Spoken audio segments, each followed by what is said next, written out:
اس کے چچا وہ ان کے بیٹے جو ہوتے ہیں نا، اتبا کے بیٹے، ان کے چچا ہوتے ہیں، اور اتبا جو ان کے باپ ہوتے ہیں نا، جو صحابی دیکھیں اتبا جو ہوتے ہیں نا، ان کے بیٹے ہمیں پیارے نبی کے ساتھ ہوتے ہیں، لیکن اتبا منافقین میں سے ہوتا ہے، مطلب گندا ہوتا ہے، وہ کافر ہوتا ہے، تو اس کے جو وہ اس کے ساتھ چچا ہوتے ہیں اس کے بیٹے کے، اور اس کے بیٹے کے بھائی ہوتے ہیں، تو وہ لوگ آتے ہیں آگے اور کہتے ہیں کون ہم سے لڑائی کرے گا. تو پہلے تو مدینہ کے لوگ آتے ہیں، لیکن وہ کہتے ہیں نہیں ہمارے والوں کو بھیجو. تو حضرت حمزہ رضی اللہ تعالیٰ عنہ، حضرت علی رضی اللہ تعالیٰ عنہ آتے ہیں، اور حضرت عبیدہ رضی اللہ تعالیٰ عنہ آتے ہیں. تو حضرت عبیدہ رضی اللہ تعالیٰ عنہ زخمی ہو جاتے ہیں، باقی تینوں جو کافر ہوتے ہیں وہ مر جاتے ہیں. اس طرح سے بلال رضی اللہ تعالیٰ عنہ بھی اپنے ماسٹر کا قتل کر دیتے ہیں، امیہ بن خلف، جو کہ ابو صفوان رضی اللہ تعالیٰ عنہ کے باپ تھے.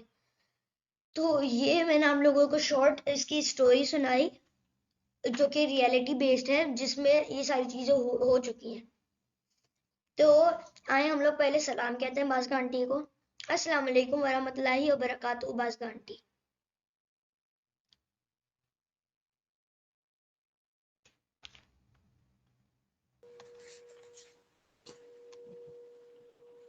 وعلیکم السلام سالار، آپ کیسے ہیں؟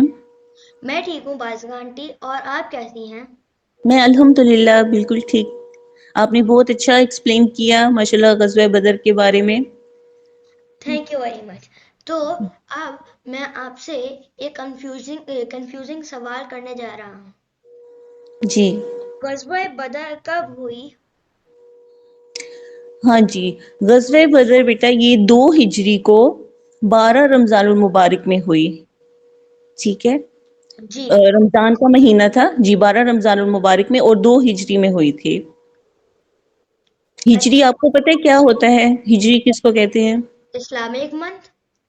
جی جی، ہجری جب نبی صلی اللہ علیہ وسلم کو اللہ سبحانہ تعالیٰ کی طرف سے حکم ہوا تھا ہجرت کا، مکہ سے مدینہ آپ صلی اللہ علیہ وسلم نے جب ہجرت کی تھی، تو اس وقت سے ہجری جو اسلامک ڈیٹس ہیں یہ سٹارٹ ہوئی ہیں.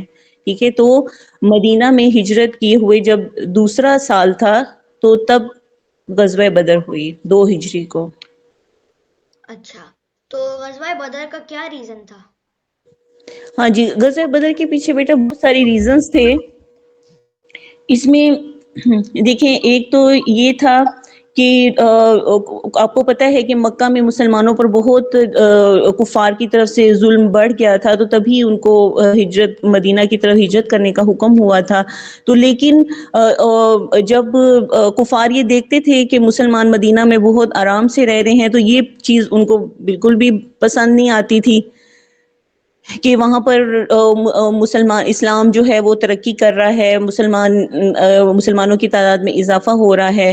تو وہاں سے انہوں نے جو منافقین کا سردار تھا عبداللہ بن ابی کو خط لکھا مشرکین مکہ نے کہ محمد صلی اللہ علیہ وسلم اور ان کے ساتھیوں کو یا تو نعوذ باللہ قتل کر دو یا انہیں مدینے سے نکال دو، ورنہ ہم تم پر حملہ کر دیں گے.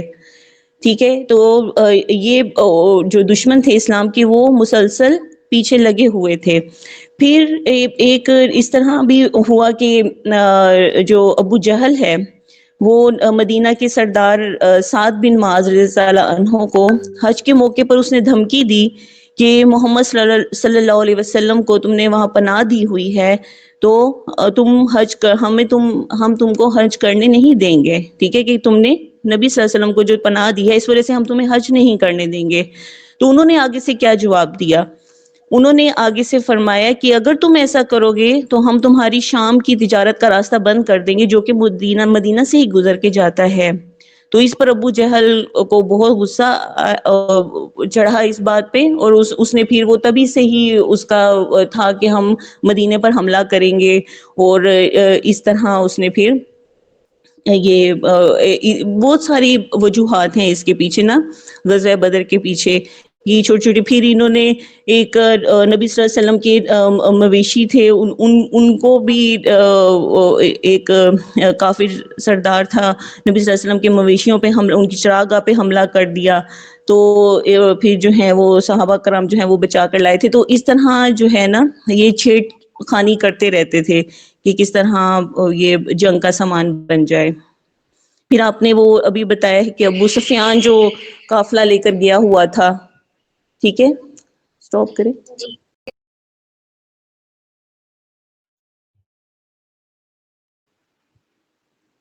جی, تو کسی نے یہ افواہ پھیلا دی کہ یہ مسلمان قافلہ لوٹنا چاہتے ہیں, تو یہ خبر سن کر ابو سفیان بہت پریشان ہوا, اور اس نے پھر اپنی امداد کی خاطر جو ہے ایک قاصد یعنی کہ ایک بندہ جو ہے مکہ روانہ کیا کہ مسلمان ہم پر حملہ کرنے والے ہیں تو ہماری مدد کو پہنچے. تو پھر 1000 کا لشکر لے کر تو یہ پھر ابو جہل اور عتبہ بن ربیعہ, یہ عتبہ بن ربیعہ جو تھا یہ سپہ سالار تھا لشکر کا, اور ابو جہل کی قیادت میں جو ہے یہ 1000 کا لشکر لے کر ادھر مدینہ کی طرف روانہ ہوئے. جی جی. اس میں پھر نبی صلی اللہ علیہ وسلم اور صحابہ کرام, نبی صلی اللہ علیہ وسلم نے پھر صحابہ کرام سے مشورہ کیا.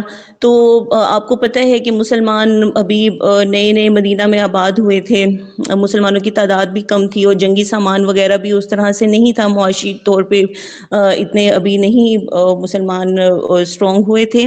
تو لیکن ایمان کا جذبہ بہت زیادہ تھا. تو پھر جب پتہ چلا کہ کفار جو ہیں وہ حملے کے لیے آ رہے ہیں, تو پھر نبی صلی اللہ علیہ وسلم 313 مسلمانوں کو لے کر, جس میں کہ 60 مہاجرین تھے اور باقی انصار تھے, تو یہ اور ان کو لے کر پھر وہ بدر کے مقام پر پہنچے.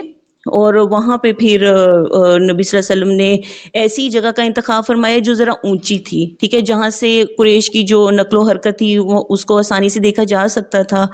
اور اللہ کے نبی صلی اللہ علیہ وسلم نے دعا فرمائی کہ اللہ تعالیٰ آپ نے جو وعدہ کیا ہے اسے پورا کریں, کہ اگر آج یہ چند بندے بھی مٹ گئے تو پھر قیامت تک تیری عبادت کرنے والا کوئی نہ ہوگا.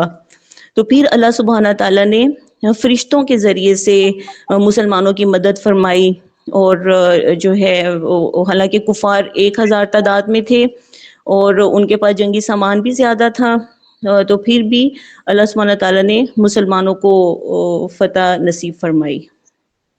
جی.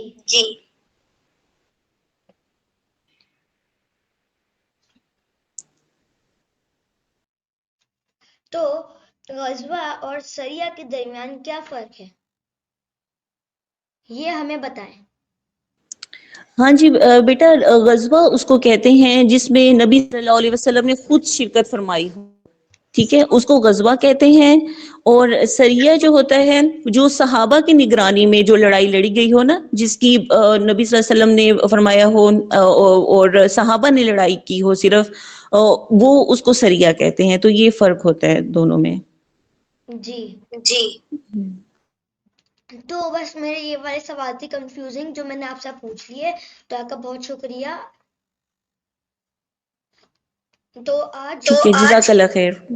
جی, تو آج ہم لوگوں نے ڈیئر برادرز اینڈ سسٹرز غزوہ کے بارے میں پڑھا, اور اس میں اسپیشلی ہم نے غزوہ بدر کے بارے میں نالج انفارمیشن حاصل کی, اور آئی ہوپ سو کہ آپ لوگوں کو سب کچھ سمجھ آ گیا ہو غزوہ بدر سے متعلق اور غزوہ اور سریہ کے درمیان فرق کرنے کے بارے میں.